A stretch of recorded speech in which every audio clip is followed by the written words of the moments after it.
नाज़रीन आदाब, 6 नवंबर 2023 मुताबिक 20 रबीउल सानी के अवधनामा वॉइस एडिशन में आपका खैर मकदम है। आप समाअत फरमाने जा रहे हैं अवधनामा में शाये अहम खबरों के खास हिस्से। गुज़िश्ता चंद घंटों के दौरान इसराइल के एक वजीर के गजा में एटमी हमले से मुताल्लिक बयान ने हंगामा कर रखा है। इंतहा पसंद ओज़ामा यहूदियत पार्टी से ताल्लुक़ रखने वाले इसराइली वजीर ने कहा है कि गजा से जंग जीतने के लिए इसराइली फौज के पास कई ऑप्शन हैं, जिनमें आखिरी और हतमी इक़दाम एटम बम गिराना है।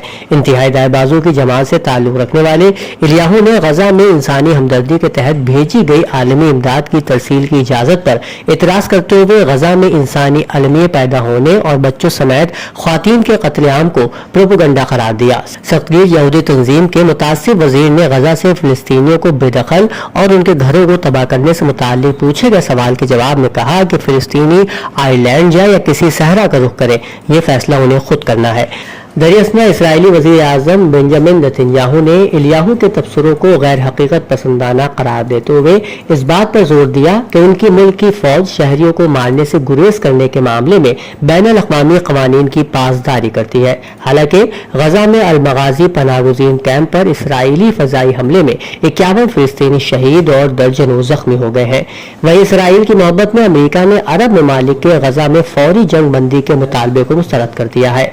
आलमी खबर इदारे के मुताबिक उर्दून में अरब ममालिक के वज़राए ख़ारजा की गोल्ड मेज कॉन्फ्रेंस में अरब ममालिक ने मुत्तफ़क़ा तौर पर गजा में फौरी तौर पर जंग बंद करने का मुतालबा किया था। इस पर अमेरिकी वज़ीर ख़ारजा एंटोनियो ब्लिंकन ने इसराइल की खुलकर हिमायत करते हुए अरब ममालिक के जंग बंदी के मुतालबे को न सिर्फ मुस्तरद कर दिया बल्कि इसराइल की हौसला अफजाई की है। एक और खबर के मुताबिक छत्तीसगढ़ असेंबली इंतखाब के लिए कांग्रेस ने आज अपना इंतखाबी मंशूर जारी कर दिया है। वजीर आला भूपेश बघेल ने राजनांदगांव में और रियासती इंचार्ज कुमारी शैलजा ने रायपुर में भरोसे का मंशूर जारी किया, जिसमें किसानों, नौजवानों और ख्वातीन समेत सभी तबके से खुशहाली का वादा किया गया है। कांग्रेस के इंतखाबी मंशूर में किसानों, नौजवानों और ख्वातीन पर खास तवज्जो दी गई है।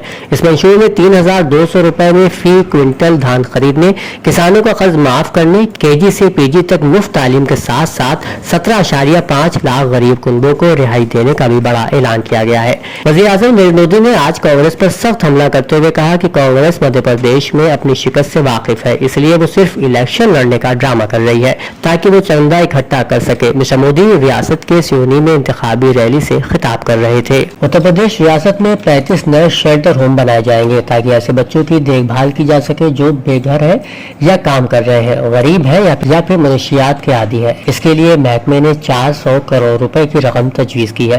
योगी हुकूमत रियासत के बच्चों को सबसे बड़ा कौमी असासा मानने और उनके लिए एक हसास माहौलियाती निजाम को फरोग देने के लिए पुरज़्म है। दिल्ली एनसीआर की तरह उत्तर प्रदेश की राजधानी लखनऊ में भी हवा की सेहत खराब होती जा रही है।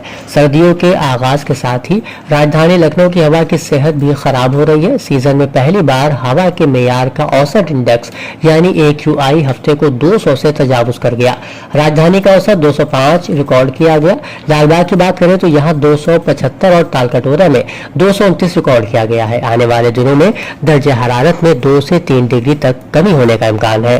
बेबीज बच्चों को मुतासर करने के लिए खुसूसी खिलौनों स्टेशनरी के एक नए स्टोरेज का आज इंदिरा नगर के मशहूर शालीमार चौराहे पर आगाज किया गया। अक़लियती बहबूद, मुस्लिम वक्फ और हज के वजीर ममलिकत दानिश आज़ाद अंसारी ने आज इसका इफ्तिताह किया। इस मौके पर वजीर ममलिकत ने कहा कि बेबीज स्टोर में बच्चों के लिए तरह तरह के खिलौने दस्तयाब हैं। यह इक़दाम काबिल तहसीन है। इसका अंदाजा बच्चों की खुशी को देखकर लगाया जा सकता है। वजीर मौसूफ ने स्टोर के मालिक ज़ुहैब उस्मानी को मुबारकबाद दी। उत्तर प्रदेश शिया सेंट्रल वक्फ बोर्ड रियासत की शिया वक्फ इमलाक को तरक्की देगा। ये फैसला बोर्ड के चेयरमैन अली ज़ैदी की ज़ेर सदारत इजलास में किया गया।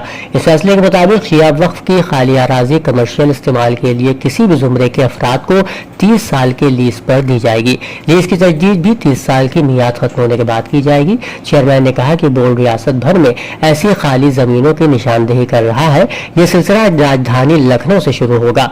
बोर्ड ने पूरी रियासत में वक्फ की तरक्की और वक्फ इमलाक से आमदनी बढ़ाने के लिए तजावीज़ तलब की है। गुज़िश्ता रोज अवामी कल्चर फोरम की जानिब से academy of mass communication Kaiserbagh Lucknow में महफिल अफसाना का एहतमाम किया गया, जिसमें अफसाना निगार डॉक्टर इशरत नाहिद ने अपने 2 अफसाने मंजिल बेनिशां और सहेली पेश किए। प्रोग्राम की सदारत डॉक्टर वजाहत हुसैन रिजवी ने की। सदारती खिताब में उन्होंने दोनों अफसानों के मौज़ूआत की सताइश की और कहा कि इनमें रिवायती मौज़ूआत का अहाता किया गया है, औरत के मसाइल की तरफ मुतवज्जे किया गया है। इसके बावजूद ये मौजूदा समाज की आईनादार है। इस कहानी पर शुरका ने भी इजहार ख्याल किया, जिसमें प्रोफेसर साबरा हबीब, कौशल किशोर, मोहम्मद एहसन वगैरह के नाम काबिल जिक्र है। अवधनामा में शायद जहानुमा खबरों के मुताबिक इसराइल और हमास के दरमियान जंग शुरू हुए 30 दिन मुकम्मल हो गए हैं। जंग के दौरान अब तक तनहा गजा में 9,488 फिलिस्तीनी मारे जा चुके हैं। उनमें तकरीबन 4,000 बच्चे और 2,500 ख्वातीन शामिल है। गजा में जख्मियों की तादाद 24,158 है। मजबूरी तौर पर अब तक जंग में 11,000 लोग अपनी जान गंवा चुके हैं। इस दरमियान अक़वाम मुत्तहिदा के जरिए की जा रही जंगबंदी की कोशिशें अब तक नाकाम साबित हुई है। हालांकि जंगबंदी की कोशिशें अब भी जारी है। वहीं मलेशिया के वज़ीर आज़म अनवर इब्राहिम ने अपने जापानी हममनसब फुमू कशीदा के हमरा आज इतवार को एक प्रेस कॉन्फ्रेंस में कहा कि गजा की पट्टी पर इस्राएली फौज की तरफ से गिराए गए बमों से होने वाला नुकसान दूसरी जंग अजीम के दौरान जापान के शहर हिरोशिमा में होने वाले नुकसानात से ज्यादा है। उन्होंने मजीद कहा कि 7 अक्टूबर से 2 नवंबर के दरमियान गजा पर 25 टन बम गिराए जा चुके हैं, जबकि दूसरी जंग अजीम के दौरान हिरोशिमा पर 15 टन बम गिराए गए थे। पाकिस्तान तहरीक इंसाफ के रुकन पार्लियामेंट यानी PTIP के सरबराह परवेज खटक ने पाकिस्तान तहरीक इंसाफ के चेयरमैन इमरान खान पर तनकीद करते हुए कहा कि उनका नया पाकिस्तान का सियासी नारा वोट हासिल करने का हथकंडा है।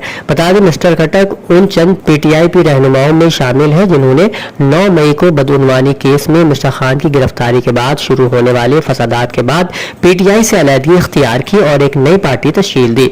उन्होंने कहा कि PTI चेयरमैन एक आमिर है और वो मुल्क में सदारती निज़ाम नाफिज करना चाहते हैं। उन्होंने जोर देकर कहा कि उनकी नई बनने वाली पार्टी मुल्क के अवाम को उनकी दहलीज पर इंसाफ फराहम करने का मुतालबा कर रही है। बांग्लादेशी वजीर आजम और अवामी लीग की सदर शेख हसीना ने हमवतनों से मुल्क की तरक्की और अवाम की फलाह बहबूद को बरकरार रखने के लिए अपनी पार्टी के इंतखाबी निशान कश्ती को वोट देने की अपील की है। उन्होंने कहा कि अगले आम इंतखाबात करीब आ रहे हैं और इसके शेड्यूल का ऐलान किसी भी वक्त किया जाएगा।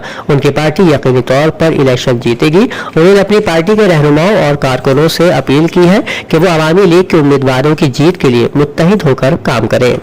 एक और खबर के मुताबिक सोमालिया में शदीद बारिशों की वजह से सैलाब की जद में आकर तकरीबन 14 लोगों की मौत हो गई है। यह इत्तला अक़वाम मुत्तहिदा के इंसानी इदारे ने दी है। अक़वाम मुत्तहिदा के दफ्तर बराह राब्ता बराह इंसानी अमूर यानी OCHA ने कहा कि 2023 की मौसमी बारिशों के आगाज से अब तक सैलाब से कम अज कम 4,05,652 अफराद मुतासिर हुए हैं। अवधनामा में शाये मज़ामीन को मुकम्मल तौर पर पढ़ने के लिए अवधनामा की वेबसाइट www.awadhnama.com पर विजिट करें और ई पेपर पर क्लिक करें।